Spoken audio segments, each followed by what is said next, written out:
As you can see, we are in Kampala on Yusuf Lule Road.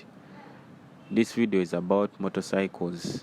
In our local language, Luganda, we call them boda boda.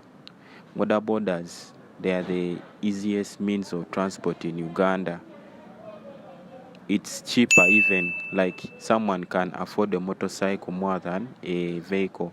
In jam motorcycles, they don't get any problem. They can easily maneuver through those narrow areas and they go much easily. But the other thing also, these motorcycles, they carry only 2 people. Boda transport is more compatible in Uganda as far as transportation of people in Uganda is concerned.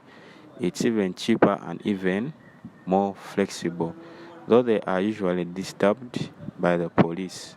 So if you travel to Uganda, I think boda is good. Thank you.